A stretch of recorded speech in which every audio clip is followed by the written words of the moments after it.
नमस्कार दोस्तों, मेरा नाम है अश्विनी पाठक और आपका मोहन इंस्टीट्यूट आजमगढ़ में स्वागत है।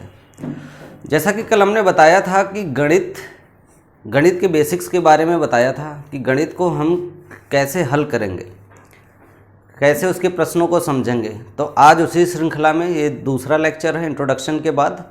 तो एक तरीके से देखें तो आज से गणित स्टार्ट हो रही है। तो सबसे पहले आज मैं टॉपिक जो लेकर चल रहा हूँ उसका नाम है महत्तम समापवर्तक। महत्तम समापवर्तक एवं लघुत्तम समापवर्तक ये गणित का बेसिक है। जैसे जब हम खाना बनाना शुरू करते तो सबसे पहले हमें सब्जी को छीलना ज़रूरी है। अगर मुझे सब्जी बनाना है तो सब्जी को छीलना ज़रूरी है। तो उसी तरह गणित के छिलके हैं। अगर हमें गणित को समझना है, गणित को हल करना है, तो पहले इन छिलकों को हमें साफ़ करना पड़ेगा। और ये बहुत आसान सा टॉपिक है, छोटा सा टॉपिक है, 1-2 लेक्चर में कंप्लीट कर लेंगे महत्तम समापवर्तक और लघुत्तम समापवर्तक। तो सबसे पहले हम महत्तम समापवर्तक, जैसा कि इसका नाम है, तो महत्तम समापवर्तक, इसमें समापवर्तक होता क्या है? सबसे पहली बात, समापवर्तक यानी अगर हमें कुछ करना है, कुछ आगे के लिए तैयारी करनी, तो सबसे पहले हमें बेसिक्स सीखने हैं। तो इस बेसिक्स में सबसे पहली चीज़ है जो टॉपिक, और उसमें टॉपिक का नाम ही सबसे महत्वपूर्ण है, समापवर्तक। तो समापवर्तक 2 शब्दों से मिलकर बना होता है, सम अपवर्तक यानी सम अपवर्तक। तो अपवर्तक क्या होता है? तो सबसे पहले अपवर्तक समझें। जो हिंदी थोड़ा हमारे दैनिक जीवन में इतना इस्तेमाल नहीं होता है, अपवर्तक और समापवर्तक, तो अंग्रेजी में हम इसको समझते हैं, इसको बोलते हैं फैक्टर। अपवर्तक का मतलब हो गया फैक्टर। तो फैक्टर क्या होता है? किसी चीज़ का फैक्टर यानी टुकड़ों टुकड़ों में हम किसी भी चीज़ को विभाजित करें उसको बोलते हैं फैक्टर। तो जब हम किसी संख्या को टुकड़ों में विभाजित करते हैं तो कुछ तो नियम होंगे उनको विभाजित करने का। तो यहाँ पर हम किसी भी संख्या को उसके गुणनखंडों में जब हम विभाजित करते हैं तो जो गुणनखंडों की एक श्रृंखला होती है, एक सीरीज होता है, उसको बोलते हैं हम फैक्टर या अपवर्तक। ठीक है, अपवर्तक समझ में आ गया। अगर हम किसी संख्या की बात करें, मान लीजिए हम 25 की बात करते हैं, तो इसके अपवर्तक क्या होंगे? 1 से भी डिवाइड हो सकता है। अगर 1 से 25 में हम भाग देंगे तो 25 पूरी तरह से डिविजिबल है, पूरी तरह से विभाजित हो जाता है। 2 से नहीं डिवाइड होगा, 3 से नहीं डिवाइड होगा, 4 से नहीं डिवाइड होगा। इसके बाद 1 के बाद 5 से डिवाइड होगा, फिर 5 के बाद 6 से नहीं होगा, 7 से नहीं होगा, फिर 25 तक नहीं होगा, तो 24 तक नहीं होगा, फिर अगला डिविजिबल होगा 25 से। तो यानी 25 केवल 3 संख्याओं में ही विभक्त हो सकता है, और वो संख्याएं हैं 1, 5 और 25। यानी 1 से हो सकता है, 5 से हो सकता है, या तो खुद से हो सकता है। तो इसके अपवर्तक क्या हो गए, इसके फैक्टर क्या हो गए? 1, 5 और 25। अब हम दूसरी संख्या लेते हैं, मान लीजिए हम 30 लेते हैं। अब ये किस किस से डिवाइड हो सकता है? 1 से डिवाइड हो सकता है, 2 से डिवाइड हो सकता है, 3 से डिवाइड हो सकता है, 4 से डिवाइड होगा या नहीं होगा? नहीं होगा। फिर देखते हैं, 4 के बाद हम इसे 5 से डिवाइड कर सकते हैं, 6 से डिवाइड कर सकते हैं, 7 से नहीं होगा, 8 से भी नहीं होगा, 9 से भी नहीं होगा, 10 से डिवाइड हो जाएगा, 10 के बाद 15 से डिवाइड होगा, और इसके बाद 30 से डिवाइड होगा। यानी 30 के कितने अपवर्तक हो गए? 1, 2, 3, 4, 5, 6, 7, 8। 30 के 8 अपवर्तक हो गए। तो ये इसको बोलते हैं फैक्टर। ये सारे फैक्टर हो गए। अब समापवर्तक किसे कहते हैं? मान लीजिए 2 संख्याएं हैं, इसमें जो जो अपवर्तक समान होते हैं यानी जो कॉमन होते हैं उन्हें समान अपवर्तक बोलते हैं। तो मान लीजिए अगर हमसे पूछा जाए प्रश्न में कि एक संख्या है 25 और दूसरी संख्या है 30, इसके समापवर्तक बताइए। समापवर्तक मतलब को फैक्टर। तो इसके फैक्टर ए हैं और इसके को फैक्टर ए हैं। को फैक्टर का मतलब हो गया जिन फैक्टर्स की संख्याएं दोनों फैक्टर में मैच करती हूँ, दोनों संख्याओं के फैक्टर में मैच करता हूँ। तो इसमें कौन कौन से फैक्टर मैच कर रहे हैं? 1 मैच कर रहा है, 1 के बाद फिर 5 मैच कर रहा है, तो 5 हो गया। तो इसके कितने कितने कोफैक्टर हो गए 1 और 5। अब समझ में आ गया अपवर्तक और समापवर्तक क्या होता है। ये इसको अगर आपको महत्तम समापवर्तक और लघुत्तम समापवर्तक समझना है तो सबसे महत्वपूर्ण चीज़ें यही हैं।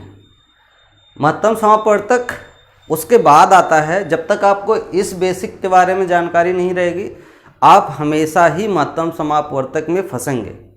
और आज जो मैं आपको ये बता रहा हूँ, अगर आपको ये समझ में आ जाता है तो आपको केवल महत्तम समापवर्तक नाम सुनते ही, संख्याओं को देखते ही आप आसानी से बिना कुछ याद किए उसका महत्तम समापवर्तक निकाल सकते हैं, बिना किसी फार्मूले से। केवल समझना क्या है कि इसके अपवर्तक क्या होते हैं यानी फैक्टर क्या होता है, और इसके कोफैक्टर क्या होते हैं यानी समापवर्तक क्या होता है। अब मुझे लगता है कि आपको दोनों चीज़ें क्लियर हो गई हैं। अब इसके बाद हम महत्तम समापवर्तक पे चलते हैं। महत्तम समापवर्तक गणित की वो संक्रिया है जिसमें हम ढेर सारी संख्याओं यानी 2 या 2 से अधिक संख्याओं के मैक्सिमम यानी जो सबसे बड़ा फैक्टर होता है उसको चूज करते हैं। यानी वह बड़ी से बड़ी संख्या, इसका अगर डिफिनीशन देखें तो वह बड़ी से बड़ी संख्या जो दी हुई संख्याओं को यानी 2 या 2 से अधिक संख्याओं को विभाजित कर दे। ठीक है, यानी उनके गुणनखंडों का यानी कि उनके फैक्टर्स जो हैं, जो उनके को फैक्टर्स, उसमें बड़ी से बड़ी संख्या जो होती है उसी को महत्तम समापवर्तक बोलते हैं। अभी हम डिफिनीशन वगैरह लिखने नहीं जा रहे हैं। आपके पास टेक्स्ट बुक है और बुक्स हैं तो आप आसानी से वहाँ पर देखिए, पढ़िए। मैं आपको यहाँ पर केवल फैक्ट बता देता हूँ कैसे सॉल्व करते हैं, बाकी नोट्स आप अपने बनाते रहिए। हाँ, सवाल आप खुद हल करिए। मैं जो सवाल बताता हूँ वो कॉन्सेप्ट वाइज होंगे। उसके बाद अगर आपको किसी प्रश्न में डाउट है, किसी क्वेश्चन में डाउट है तो आप कमेंट में भेजिए या फिर व्हाट्सएप करिए, अपना कॉपी पेस्ट करिए क्वेश्चंस को। तो महत्तम समापवर्तक की डिफिनीशन है वह बड़ी से बड़ी संख्या, वह बड़ी से बड़ा गुणनखंड या बड़ा से बड़ा कोफैक्टर, उन संख्याओं का ही जो कोफैक्टर होता है वही महत्तम समापवर्तक कहलाता है। तो अभी हमने 2 संख्या आपको बताई थी 25 और 30। अब अगर आपसे कोई पूछे कि इन 2 संख्याओं का महत्तम समापवर्तक क्या है तो हमने कोफैक्टर निकाल रखा है। तो इन कोफैक्टर में सबसे बड़ी संख्या कौन सी है? 5। तो इसका महत्तम समापवर्तक क्या हो गया?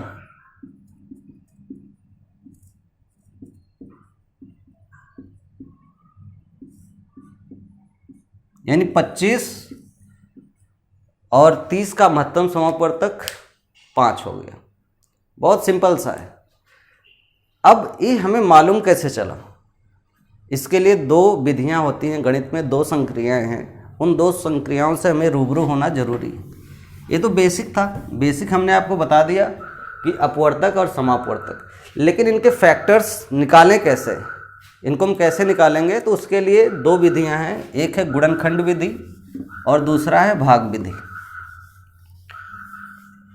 तो जो अभी हमने विधि बताई थी वो गुणनखंड विधि है।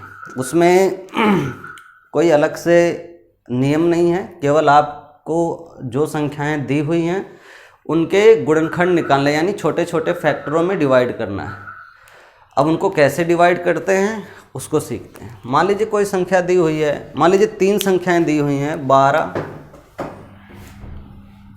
3 संख्या दी हुई हैं 12, 18 और 24। अभी बेसिक हम समझा रहे हैं इसलिए छोटी छोटी संख्याएं लेकर चलेंगे ताकि आपको पूरा समझ में आ जाए।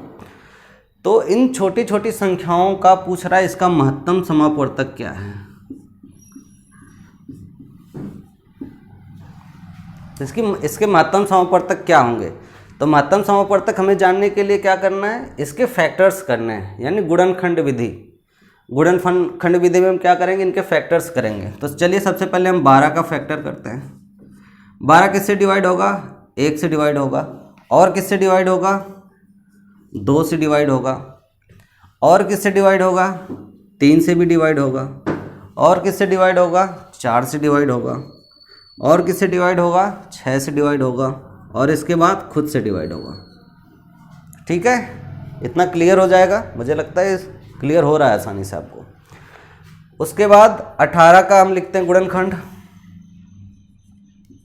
18 को 1 से डिवाइड कर सकते हैं, 2 से डिवाइड कर सकते हैं, 3 से भी डिवाइड कर सकते हैं, 4 से नहीं कर सकते, 5 से कर सकते हैं, नहीं कर सकते, 6 से कर सकते हैं, 7 से कर सकते हैं, नहीं कर सकते, 9 से कर सकते हैं और उसके बाद खुद 18 से कर सकते हैं। उसके बाद अगली संख्या है हमारी 24। 24 के गुणनखंड क्या क्या हो सकते हैं? पहले तो सारे के सारे 12 वाले ही हो जाएंगे, क्योंकि 12 को 24 खुद 12 से डिवाइड है।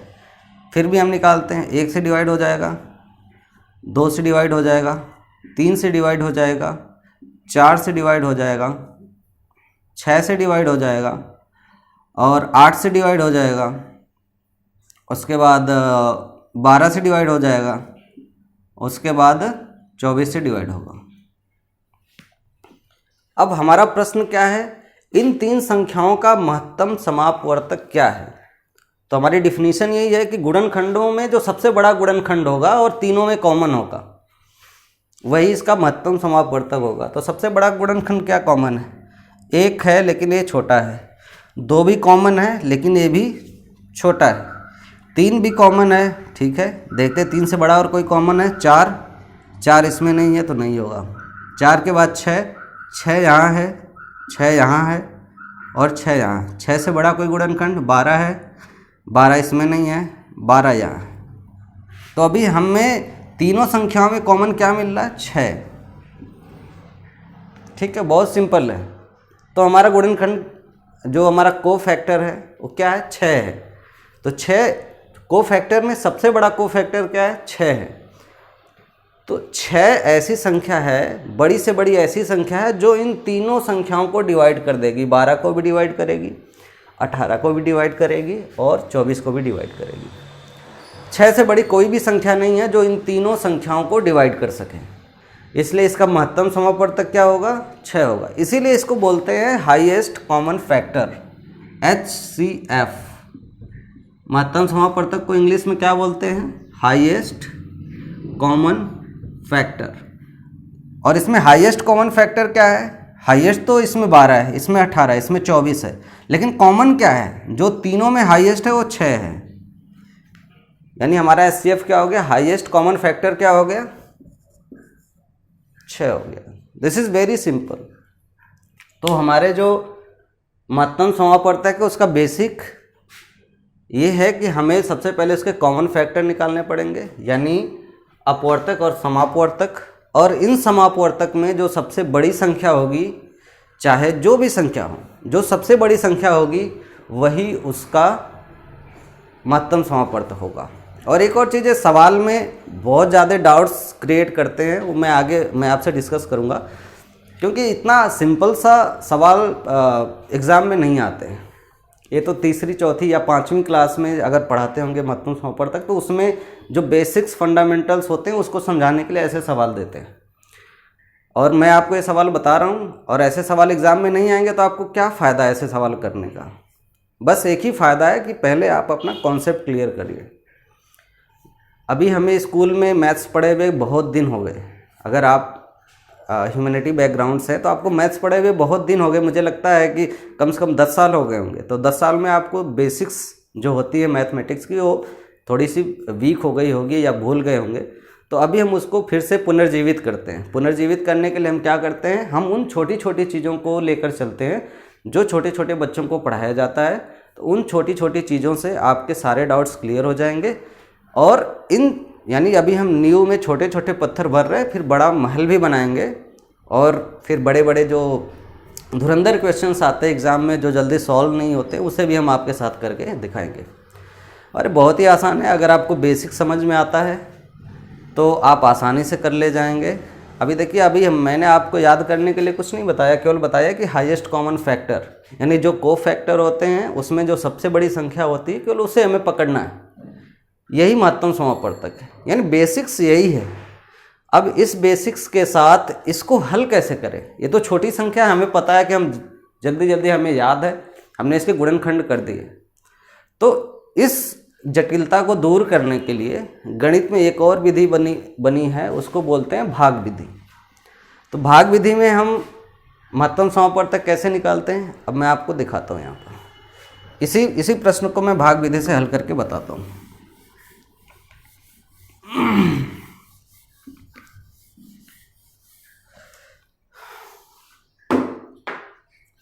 भाग विधि में क्या करते हैं, जो तीनों संख्याएं दी होती हैं इसमें से दो संख्याएं हम ले लेते हैं जो दो छोटी वाली संख्याएं होती हैं। तो हमने क्या किया, दो छोटी वाली संख्याएं 12 और 18 ले लिया। अब इसमें क्या करते हैं, 18 को हम 12 से भाग देते हैं।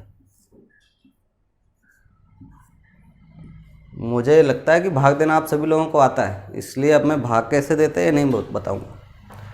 तो 12 से 18 को डिवाइड करेंगे तो केवल एक बार जाएगा, क्या बचेगा 6, यहाँ 12 आ जाएगा और जब इसको माइनस करेंगे तो यहाँ पर बचेगा 6 से हम इस 12 को डिवाइड करेंगे। 12 को डिवाइड करेंगे तो 2 बार जाएगा और ये 12 आ जाएगा और 0 बचेगा। अब अगर इस 6 से इस वाली संख्या को डिवाइड करते हैं और ये डिवाइड हो जाती है तो इसका मतलब ये है कि ये संख्या हमारा महत्तम समापवर्तक है। तो हम क्या करते हैं, 24 को 6 से डिवाइड करते हैं। यानी कॉमन संख्या क्या है 6, जो 6 सभी संख्याओं को डिवाइड कर रहा है, ये इसका महत्तम समापवर्तक हो जाएगा। तो भाग विधि आसान होती है और मैं इसी को प्रेफर करता हूँ। आगे जितने भी सवाल मैं हल करता हूँ भाग विधि से ही हल करता हूँ। तो और प्रश्न हम करते हैं आपकी प्रैक्टिस के लिए। तो अब तक जो हमने बताया है ये 3 चीज़ें थीं। एक तो महत्तम समापवर्तक और महत्तम समापवर्तक को हल करने की विधियाँ। इसको हल करने की 2 विधि हैं।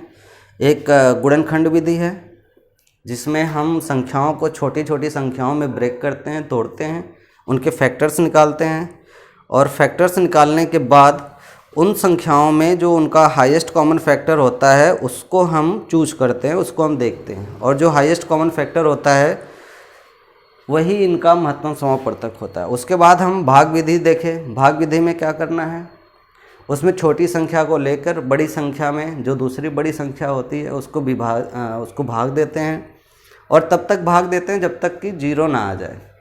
फिर जिस संख्या से 0 आता है उससे बची हुई संख्याओं में हम भाग देते हैं। अगर सारी संख्याएं उस संख्या से डिवाइड हो जाती हैं तो जिस संख्या से डिवाइड होती है वही संख्या उसका महत्तम समापवर्तक कहलाता है। चलिए हम आपको महत्तम समापवर्तक के लिए एक दूसरा सवाल लेकर चलते हैं। थोड़ा बड़ा सवाल है, इसमें 3 संख्याएं दी हुई हैं। पहली संख्या है इसमें 1617, दूसरी संख्या है 2277 और तीसरी संख्या है 4213।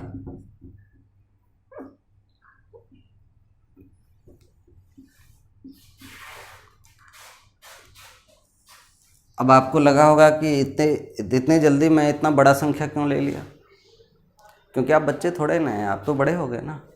तो बड़े लोग कैसे बड़ा काम करते हैं वो मैं आपको बताता हूँ। बेसिक वही है, काम करने का जो मूलभूत तरीके हैं वही हैं। यानी बच्चा छोटे कपड़े पहनता है वैसे ही पहनता है, पहले एक हाथ डालता है, दूसरा हाथ डालता है, शर्ट बांधता है। बड़े लोग बड़े कपड़े पहनते हैं, कैसे पहनते हैं, पहले हाथ डालते हैं, फिर दूसरा हाथ डालते हैं, फिर शर्ट की बटन बंद करते हैं। तो सेम वही चीज़ है। तो इसको हम गुणनखंड विधि से नहीं करेंगे, भाग विधि से करते हैं। गुणनखंड विधि से करने का केवल एक ही नुकसान होता है कि आपका समय बहुत लगता है। हालांकि बेसिक यही है, महत्तम समापवर्तक को हल करने का बेसिक अगर कोई है तो गुणनखंड विधि ही है। और ये तो हमने जुगाड़ से बनाया है भाग विधि। भाग विधि जुगाड़ से इसलिए बनाया है कि हम जुगाड़ू हैं, हर चीज़ को आसानी से करना चाहते हैं तो हम आसानी से करेंगे। क्यों मैं गुणनखंड विधि बेसिक को लेकर उसके पीछे पड़ा रहा हूँ। तो सबसे पहले हम क्या करते हैं, इस सवाल को हल करने के लिए छोटी संख्या 1617 लेते हैं, इससे बड़ी संख्या है 2277, इसमें भाग देते हैं। कितनी बार जाएगा, एक बार जाएगा। कितना शेष बचा, 0, यहाँ 6, यहाँ 6, 660। अब 660 से हम इस संख्या को डिवाइड करेंगे। ये संख्या है 1617। अब कितनी बार भाग जाएगी? 2 बार जाएगी। अब भाग देना सभी को पता है, इसलिए मैं इतना डिटेल में नहीं जा रहा हूँ कि कैसे 2 बार जाएगा। तो इसमें आ जाएगा 0, इसमें आ जाएगा 2 और ये आ जाएगा 13। 6 दूनी 12 और एक इसका जो कॉमन बचेगा 13। अब इसको सॉल्व करते हैं। यहाँ बचता है 7 और यहाँ बचता है 9 और यहाँ बचता है 2। ठीक है, अब इसको हम डिवाइड करते हैं 660 को। 660 को डिवाइड करते हैं तो हमारा बचेगा 2 बार जाएगा तो 14, 9 दूनी 18, 1 19, 2 दूनी 4 और 1 5, 594। इसको माइनस करेंगे, यहाँ आएगा 6 और इसको माइनस करेंगे, यहाँ पर आएगा 7। यहाँ 15 में से 9 जाएगा, 6 आएगा और यहाँ पर कुछ नहीं बचेगा, 0 हो जाएगा। अब इससे हम इसमें भाग देते हैं, इसमें भाग देते हैं तो कितनी बार जाएगा? 4 बार जाएगा। 6 चौक 24, 6 चौक 24 और 2 26। यहाँ कितना बच रहा है? 3, यहाँ 3 33। फिर इसको 66 को भाग देते हैं, कितनी बार जाएगा? 2 बार जाता है, 0।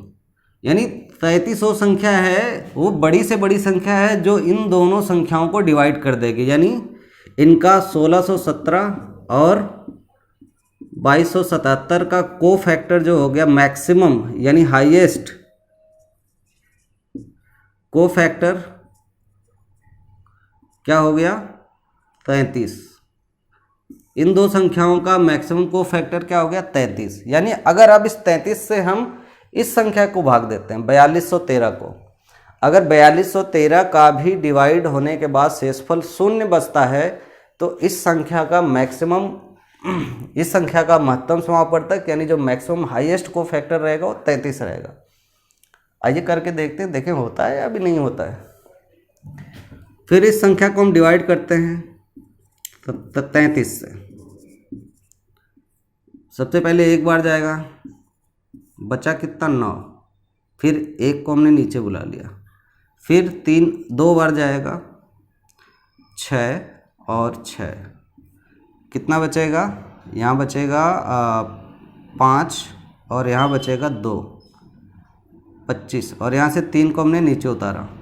6 बार जाएगा, 8 बार जाएगा, 8 बार जाएगा 33।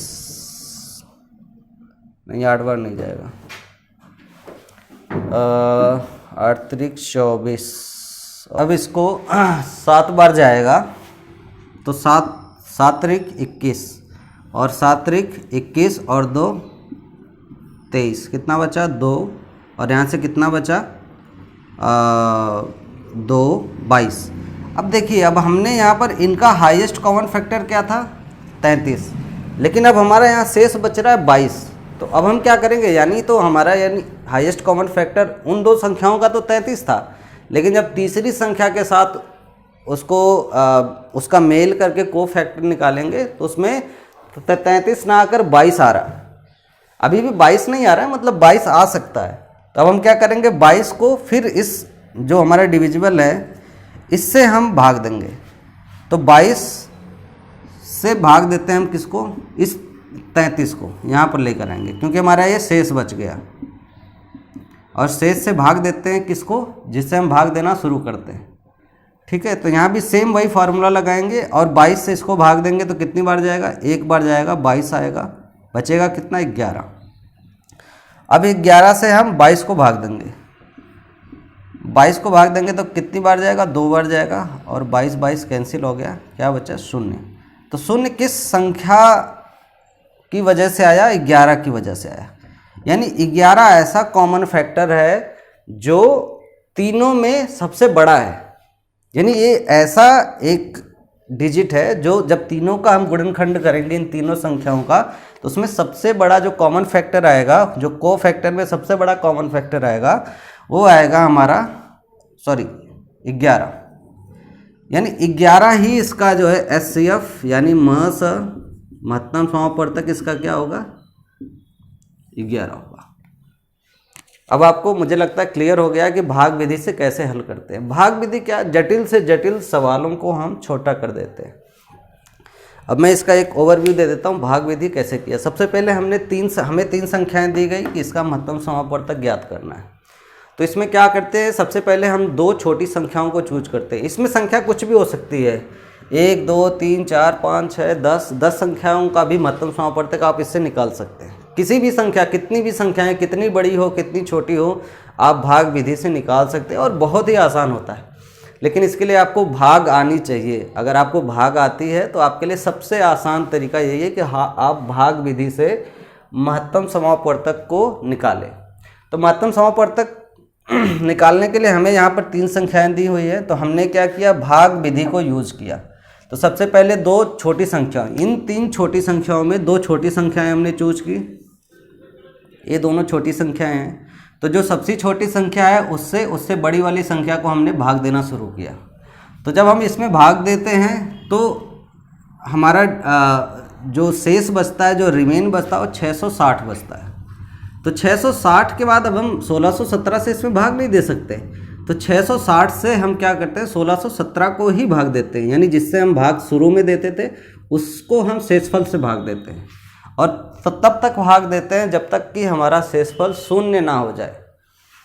तो हम इसको भाग देंगे 1617 को 660 से भाग देंगे, 2 बार जाएगा 297 हमारा, फिर रिमेन बचेगा।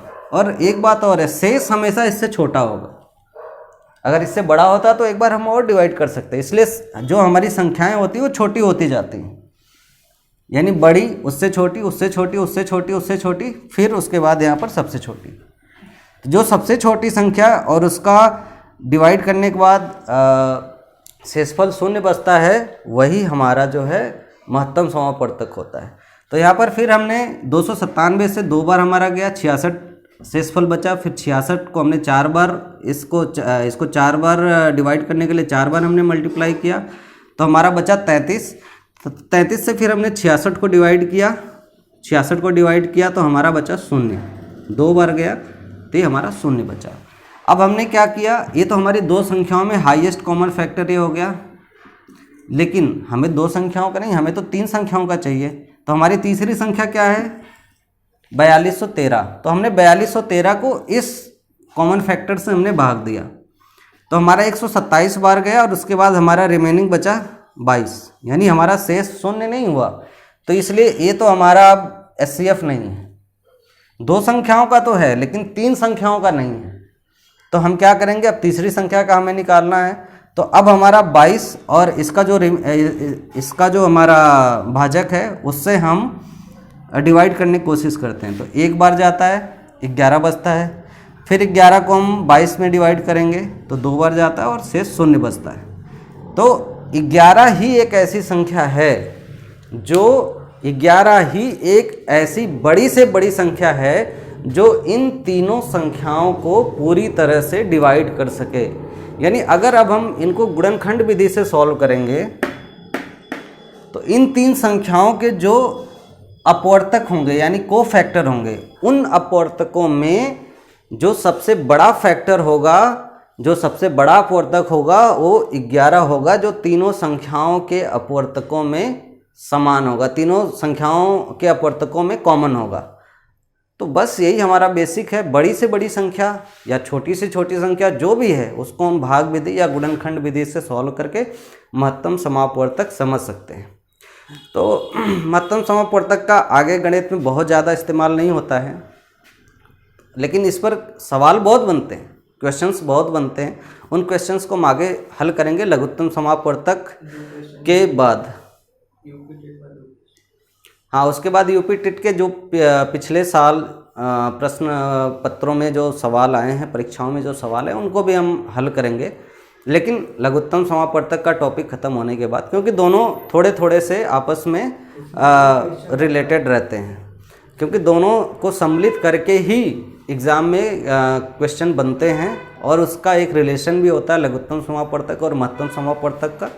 जब हम लघुत्तम समापवर्तक जानने के बाद उसका रिलेशन देखते हैं और इस पर सवाल कैसे बनते हैं ये हम आपको बताएंगे। अभी